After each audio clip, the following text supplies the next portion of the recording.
Oke, sip. Nah, di play ya. Kita mulai ya, karena waktunya 20 menit katanya tadi. 20 menit dari sekarang. Bismillahirrahmanirrahim.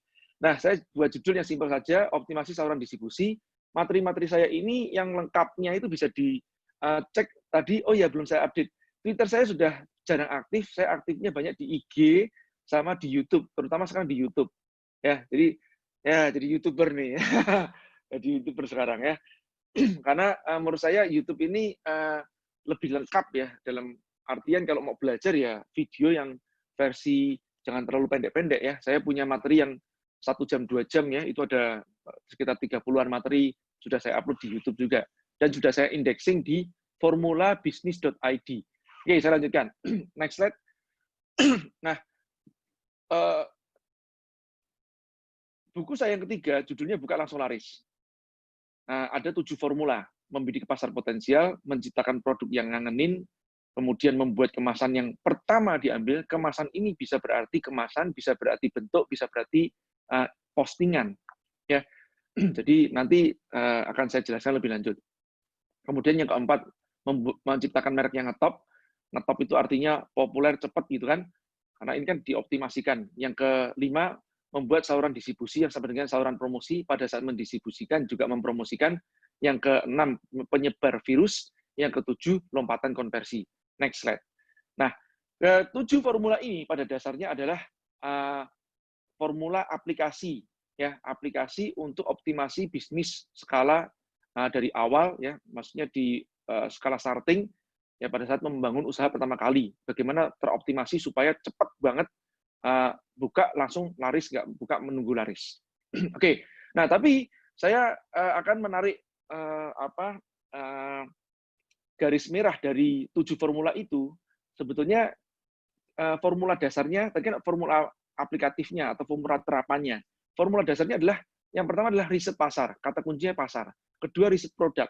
Ketiga, riset kemasan. Keempat, riset merek. Kelima, saluran distribusi. Keenam, saluran promosi. Ketujuh, lompatan. Yang ketujuh adalah konversi atau optimasi dalam masalah konversi. Baik ya. Nah, hari ini kita hanya akan bicara masalah 2 hal. Saya anggap teman-teman sudah punya pasarnya, punya produknya, kemasan oke, merek oke. Oke, saya akan fokus kedua. Kenapa kedua ini yang paling banyak berubah pada saat pandemi ini? Ya, distribusi dan promosi. Sebetulnya sebelum pandemi sudah berubah. Ya, hanya saja mungkin banyak yang nggak ngeh. Ya, oke, next. Nah, apa yang berubah itu? Perubahan dari perilaku konsumennya, di mana mereka mendapatkan informasi dan kemudian mereka membeli. Oke, next. Kalau diperhatikan baik-baik, sering orang bilang gini, Mas, aku buka rumah makan. Rumah makanku tuh pinggir jalan raya. Ya, kalau di tengah ketabrak, ya, makanya di pinggir jalan raya. Terus, tapi kok padahal udah ada billboard, signboard atau apalah gitu ya, dan catchy banget, Mas. Orang kok masih nggak banyak yang datang, padahal itu traffic-nya kenceng banget, Mas. Nah, permasalahannya orang itu naik mobil, dia lihat jalan atau dia lihat HP, kan begitu aja. Jadi kebanyakan dari mereka lihatnya lihat HP.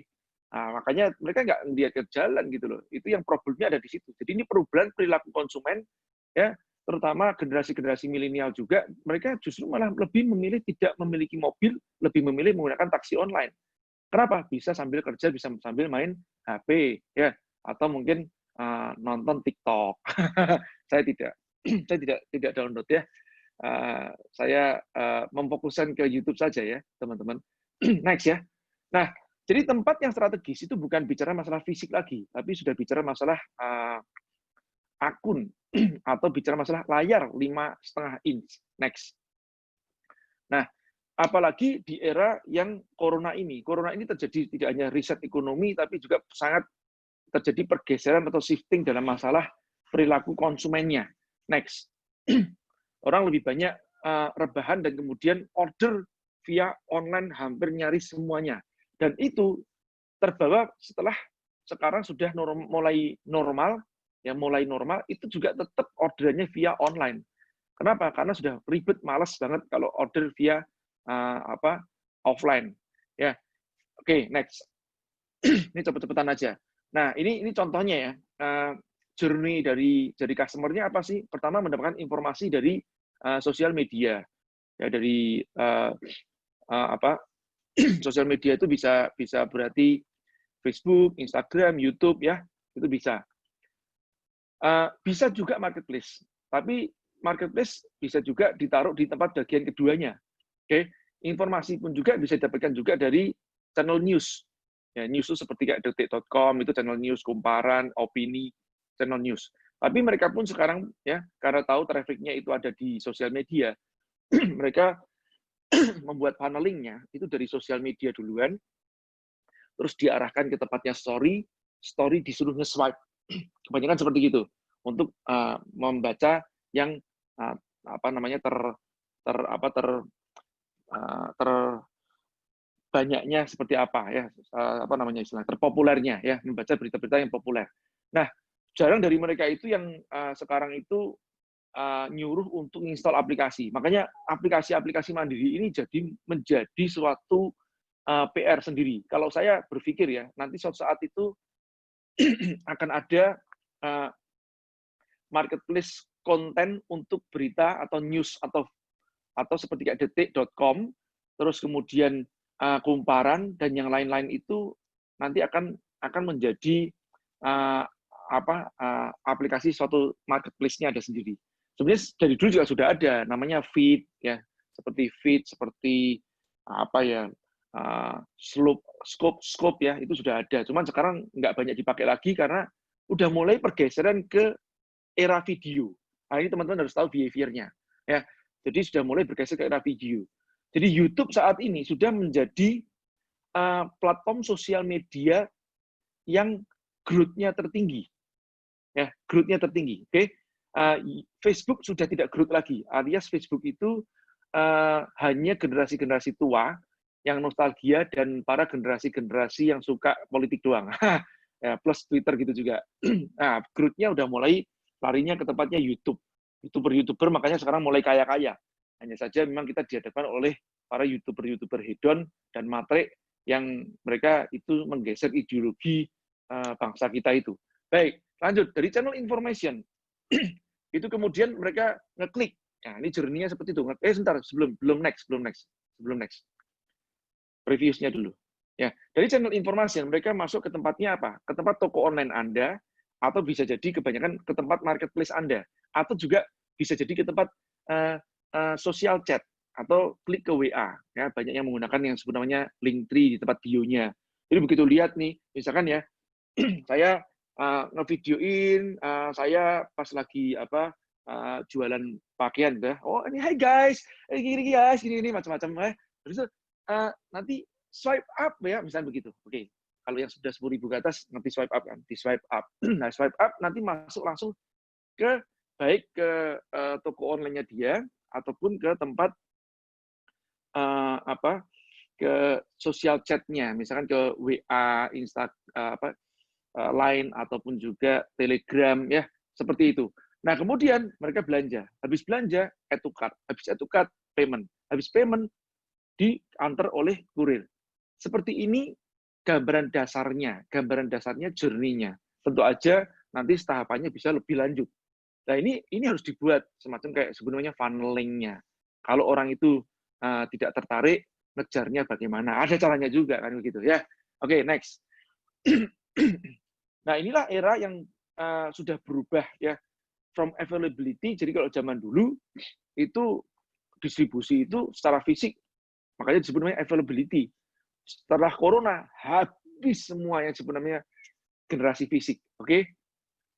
Dari availability, orang lari ke accessibility. Yang penting pokoknya bisa diakses dan bisa diorder dari semua tempat. Makanya ada istilah-istilah sekarang itu nggak penting namanya strategis secara fisik. Ya, secara place, produk, price, place, promotion, place-nya sudah tidak secara fisik, place-nya di layar 5,5 inch. Makanya istilahnya menjadi JNE-able, WC-able, Google-able, Gojek-able, nah seperti itulah ya intinya. Oke. Nah, next.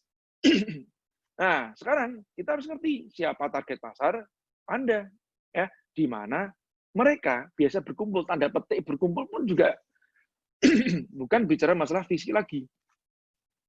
Channel promotion ya, produk, price, place promotion. Nah, promotionnya tidak bicara masalah fisik lagi. Bukan bicara masalah umbul-umbul, spanduk, signboard, tempat outlet yang strategis. Nggak seperti itu kan gitu loh. Ya, jadi promotion itu sudah bicara masalah layar 5 inch lagi gitu loh. Makanya ini sebetulnya era yang luar biasa mudah bagi UKM itu untuk bersaing ya. Ini era UKM bisa bersaing dengan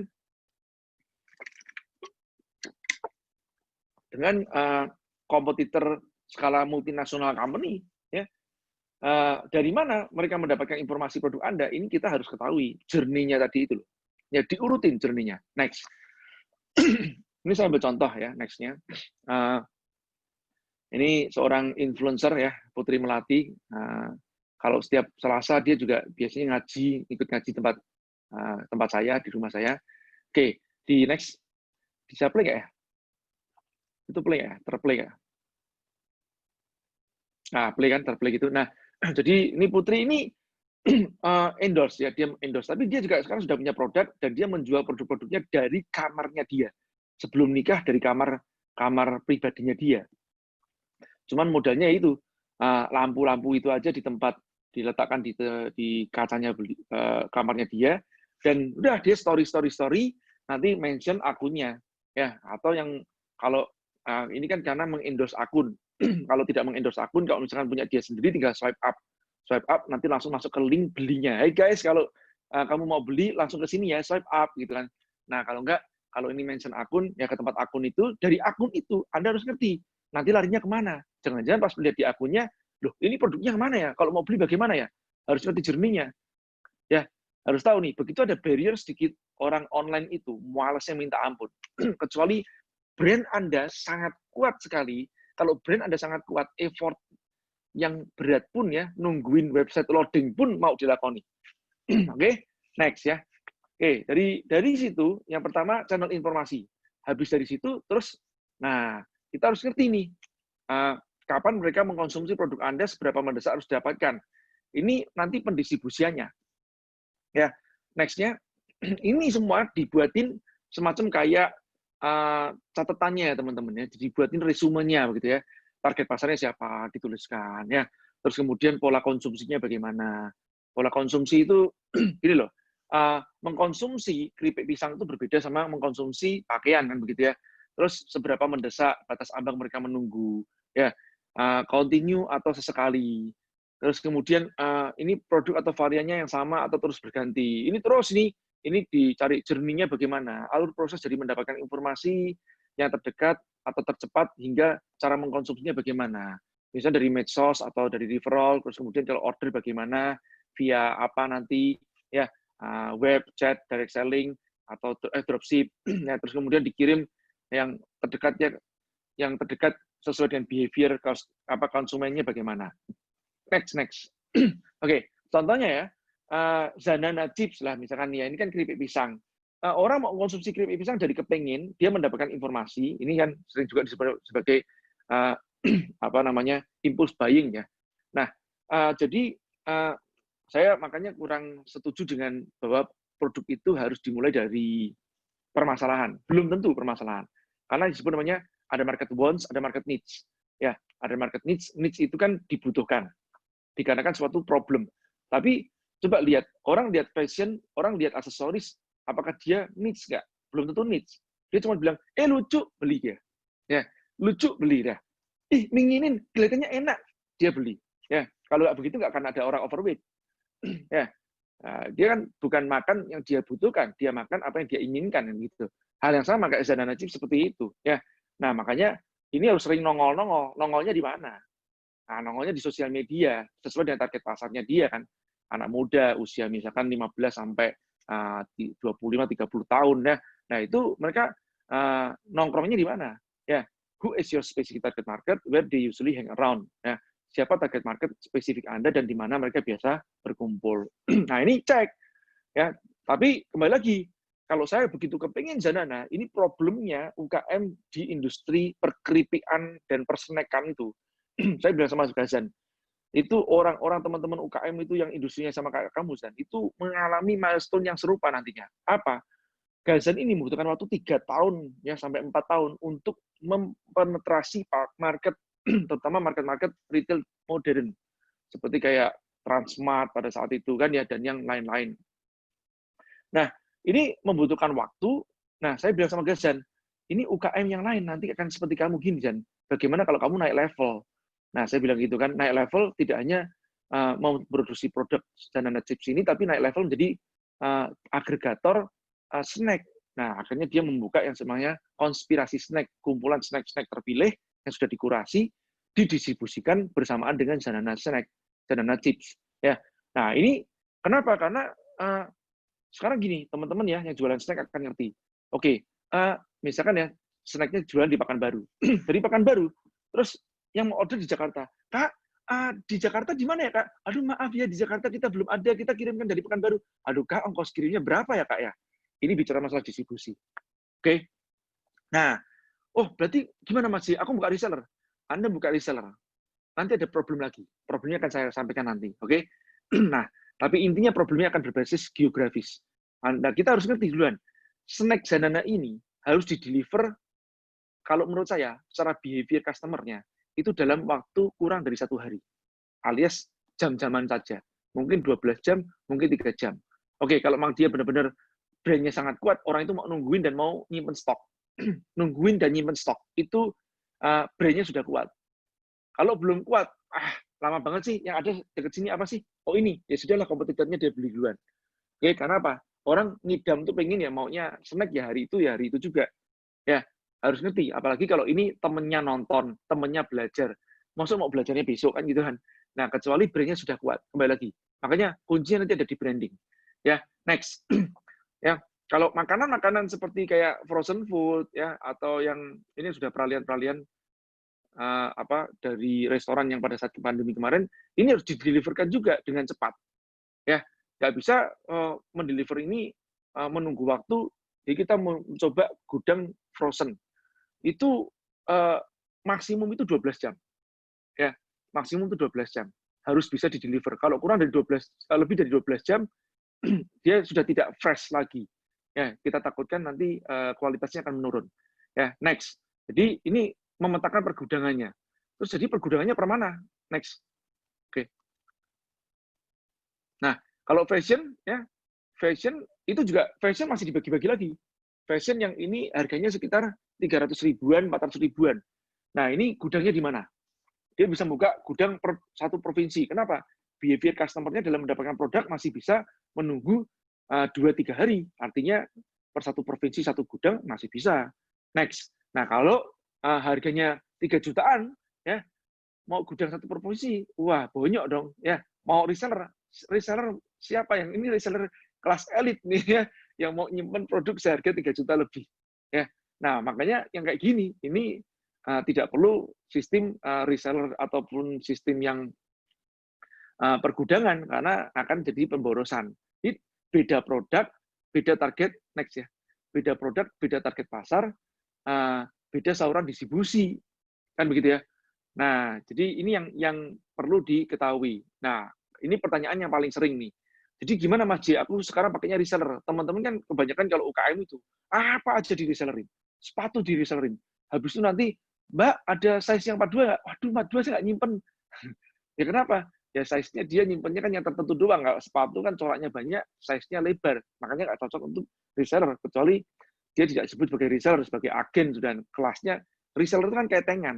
Agen itu lebih gede lah gitu loh. Kayak punya gudang kecil tuh agen kan begitu. Nah, next. Ini contoh ya, contoh before-nya. Seika Hijab ini pada saat itu dia mendistribusikan dengan cara seperti gini nih. Pakai sistem reseller, tapi resellernya agak sedikit lucu juga. Ada distributor, ada sub-distributor, ada agen, ada sub-agen, ada reseller. Dan semuanya bisa langsung order ke tempatnya Seika Hijab. Ya, komisinya berbeda-beda. Ya, kuantitinya berbeda-beda. Ada yang 15%, 20%, 25%, 30%, 35%. Nah, ini yang akan terjadi permasalahannya apa tahu nggak? Ini juga ada yang order online ya teman-teman ya. Jadi sekarang waktu kemarin itu masih dijumbang 70% dari para reseller itu, 30% ke tempat order online langsung. Nah sekarang dia mau switch, bagaimana order online-nya bisa 70% dan order offline atau semi offline itu atau via agen-agen menjadi kebalikannya 30% 20% saja. Next. Kenapa kok bisa seperti itu? Yang satu, Ya, kendalanya biasanya kebanyakan reseller tidak loyal. Yang kedua, terjadi kendala masalah atau pemborosan masalah distribusi. Dan ini kalau orang Go Green mengatakan pemborosan emisi gas buang, gitu ya. Nah, pabriknya ada di Tasikmalaya, ya. Agen atau resellernya ada di Malang. Kemudian yang order, nah ini behavior customer-nya. Orang order pakaian itu, apakah dia berbasis geografis atau berbasis psikografis? Ya, pakaian itu berbasis psikografis. Ya, orang yang punya corak tertentu pakaian ini yang misalkan gini loh, saya gampangnya gini, filternya seperti gini. Kalau Anda punya suatu produk, kalau saya minta Anda memikirkan produk Anda itu 10 orang yang akan membeli produk Anda, ya itu siapa saja? Anda bayangkan di benak Anda. Bisa jadi Anda kenal, bisa jadi Anda nggak kenal, ya. Tapi bayangkan 10 orang itu. Ya, bisa jadi Anda kenal, bisa jadi Anda nggak kenal. Ya, cuman saya minta bayangkan, misalkan, oh Anda pernah ketemu orangnya di sini, pernah ini di sini, kelihatannya dia suka, dia cocok. Nah, itu 10 orang itu Anda bayangkan.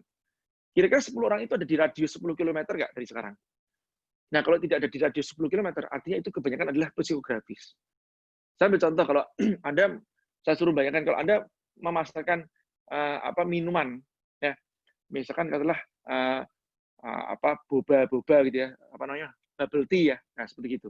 Itu Anda bisa bayangkan nggak 10 orang yang Anda akan tawarin itu? Nah, oh bisa, bayangin kemana? Teman sekolahnya anakku, ya ini kan apa namanya, teman sekolahnya anakku ada 1, 2, 3, 4, 5, 6, 7, misalnya begitu. Nah, ini kan dalam satu area. Artinya radiusnya bisa 10 km pada saat dia berkumpul. Nah, dan kumpulnya setiap hari karena sekolah, misalkan begitu, misalkan aja. Ya, nah ini artinya berbasis geografis. Oke, Anda nawarin makanan frozen food tadi itu. Oh, ini bisa di perumahanku nih. Itu berbasis geografis. Ya. 5 Nah, menit tapi ya, kalau Mas? wah, 5 menit. Aduh, sebentar dong, 10 menit dong. Nah, seandainya ditawarin pakaian seperti coraknya Seika hijab yang berbunga-bunga, nah itu Anda susah tuh untuk berbasis geografis. Karena satu komplek Anda belum tentu punya selera yang sama. Akhirnya Anda membayangkan orang ini yang suka si A, si B, si C, yang tidak berdekatan geografisnya. Makanya terjadi pengiriman dari Tasik ke Malang, yang order ternyata dari Depok, yang ngirim lagi, bolak-balik ke sana. Ini pemborosan saluran distribusi yang membuat Anda tidak kompetitif. Oke, next. Nah, afternya bagaimana? Dibuat pendekatan yang berbeda. Ya, jadi dari situ, dari pabriknya dikirimkan ke tempat saluran distribusi pergudangan. Dari pergudangan bisa langsung ke tempatnya end user, bisa juga melalui dropshipper. Jadi dropshipper ini tidak menyimpan stok, jadi dia membantu memasarkan, ya, atau diiklankan juga bisa pemasarannya, kemudian ordernya langsung ke tempat toko online Anda dan dikirimkan dari pergudangan-pergudangan terdekat. Next. Nah, tapi kalau beda dengan yang tadi, produk yang fashionnya Gadiza atau Rosinamadi yang harganya 3 jutaan, itu tetap tokonya toko online, tapi konsepnya adalah warehouse store, atau disebut sebagai namanya butik gudang. Butik merangkap gudang, order via online dan via offline dikirimkan langsung. Ya, pemasarannya via sosial media. Ya, oke, next. Nah, ini afternya. Nah, jaringan pergudangan bisa nggak? Bisa, tapi untuk produk-produk yang harganya di bawah Rp500.000. Nah, kebetulan dia kemarin mengeluarkan namanya Maison Gadiza. Itu produknya sekitar 300.000 sampai 200.000 sampai 300.000 rupiah. Oke, next. Nah, untuk Zanana bagaimana? Nah, Zanana ini tetap masih pakai saluran distribusi konvensional. Ini yang before-nya ya. Before-nya. Nah, after-nya yang ini nih. Dia pakai saluran distribusi konvensional atau jaringan pergudangan plus saluran distribusi konvensional atau yang disebut namanya retail chain store. Itu sekarang tetap masih berlaku ya untuk pemerataan distribusi. Oke. Kalau Anda jualnya buku seperti apa? Nah, kalau awalnya masih ke tempat toko buku, sekarang toko buku saja sudah mulai tutup kan begitu ya. Nah, ini sudah mulai masuknya ke pergudangan-pergudangan. Ya, buku saya dikirimkan dari pergudangan terdekat. Ya, dan kita tulisin free ongkir ya se-Jawa. Ya, belum di next tadi ya. Sorry, belum ngomong next. Nah, oke. Next. Oke. Ya, nah, terus di next sampai ke buku ya. Satu lagi. Nah, ini perubahannya ada di sini nih. Ya, jadi saluran distribusinya, toko buku mungkin masih ada, itu pun saya sudah cenderung tidak mau. Karena ya sekarang traffic offline-nya di Gramedia juga sudah mulai sepi ya, teman-teman ini yang terjadi seperti itu pada saat pandemi. Nah, makanya lebih memilih ke pergudangan, terus dari situ pakai dropshipper atau affiliate marketer, ya, nah, itu untuk nge-boost traffic-nya, ya. Oke, next. Nah, kalau frozen food bagaimana? Frozen food pergudangannya harus didekatkan lagi. Nah, jaraknya harus mungkin ke kecamatan, ya, supaya kurang dari 12 jam, ya, atau setidaknya satu kota satu. Oke, terakhir ya, masalah pengungkit konversi. Nah, ini saya bicara masalah next ya, sorry, next. Pengungkit konversi bicara masalah apa ya? Bagaimana mengoptimasikan toko online kita, ya. Ini dimulai dari namanya foto produk. Next.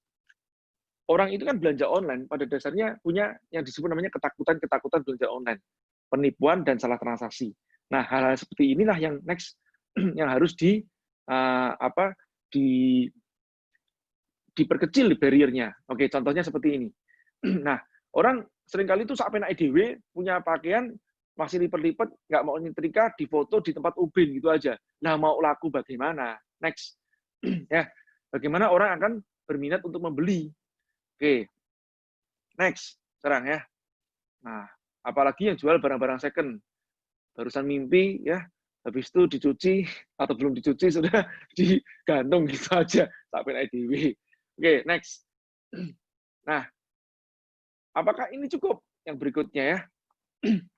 Ini juga nggak cukup yang berikutnya. Dikasih nomor-nomor. Kadang-kadang harus nyocokin nomor. Bentar, ini warnanya apa ya? Nomor 8 atau apa? Nomor 8 sih, nomor 8 pitch. Ini tetap masih ada barrier-barrier orang itu untuk mengorder gitu ya. Dan terus juga ini lebih baik ditulisin pitch, ditulisin apa daripada dikasih nomor. Ini teman-teman harus tahu. Psikologinya sesimpel itu. Nah, terus kemudian pada saat dikasih seperti ini, kira-kira tampilan tampak kalau orang itu pakai seperti apa? Next. Ya, jadi kok dipakai seperti apa? Ya, ini nggak ada gambaran. Next. Oke, dipakai seperti ini. Sudah cukup? Belum benar-benar cukup. Ya. Nah, next lagi. Ya, detail bahannya seperti apa? Tampak belakang seperti apa? Jahitannya seperti apa? Nah, makanya orang belanja online sama offline apa yang membuat beda? Offline itu orang bisa, oh Mbak ini boleh lihat jahitannya. Oh silakan ibu. Boleh saya coba. Oh silakan ibu. Ini ada mana? Ada ibu ini.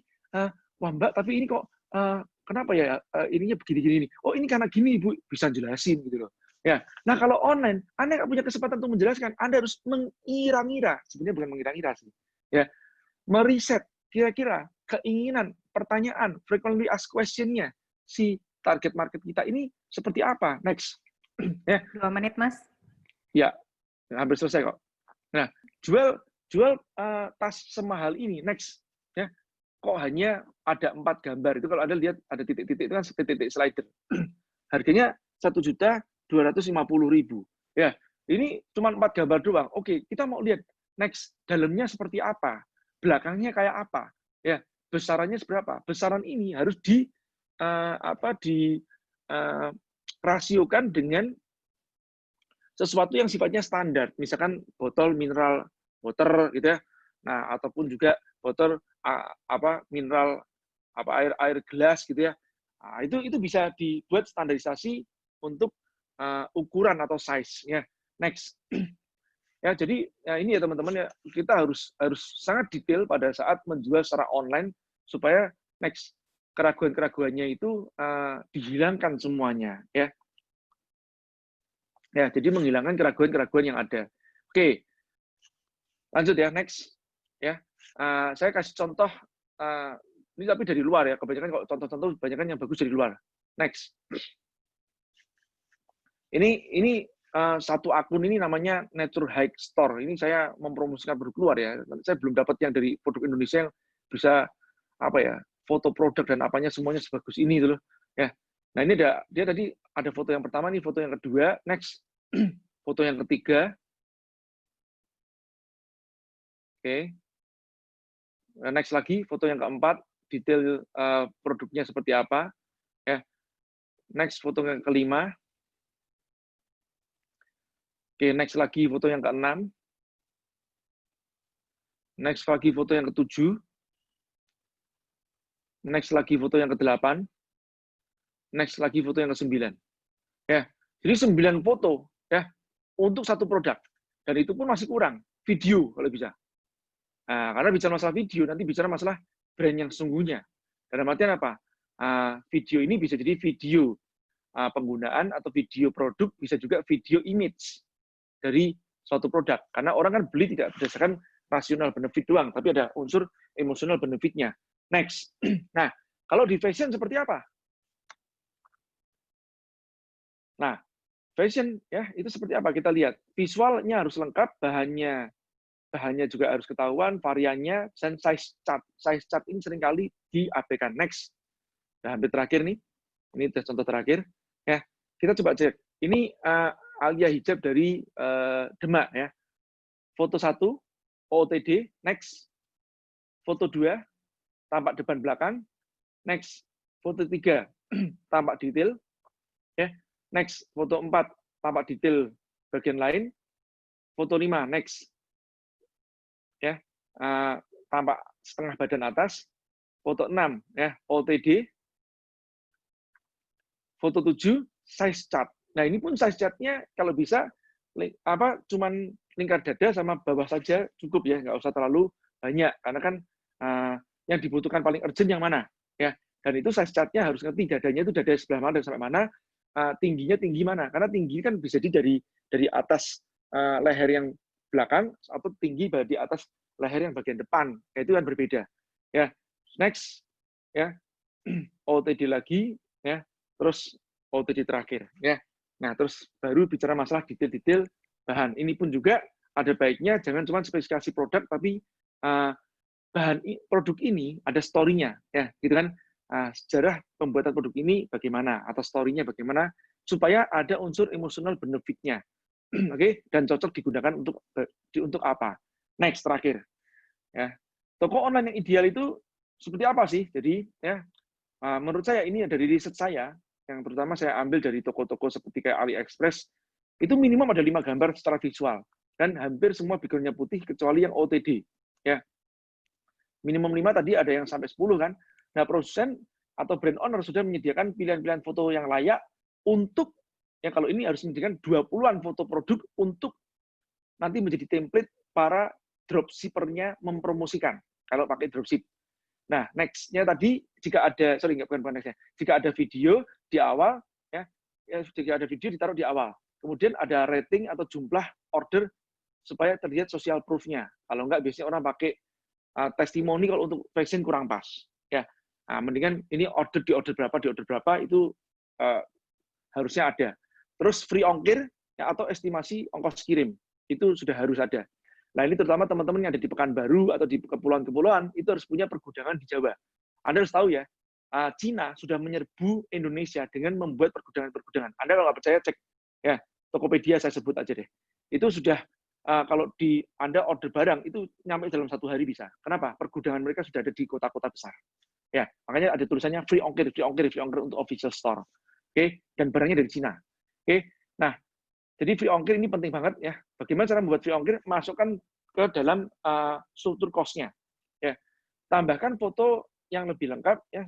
Tambahan foto yang lebih lengkap harus selalu ada di bagian bawah deskripsi. Jadi selain slider, ada scroll kalau di toko online gitu. Oke.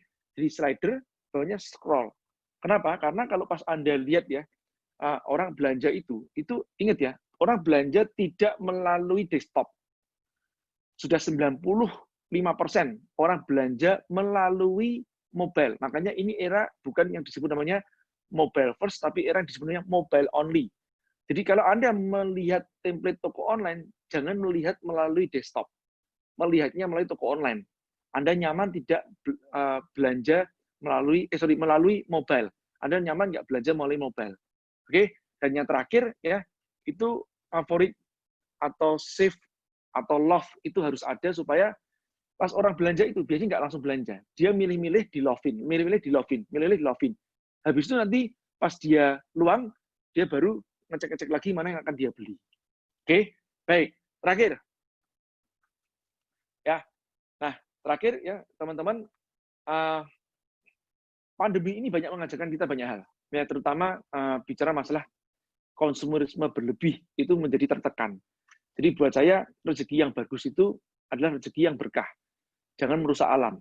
Ya, jadi kita tidak mencari kaya-kayaan, kita mencari rahmatan lil alamin. Bagaimana kita bisa menjadi rahmat bagi semesta alam. Terima kasih.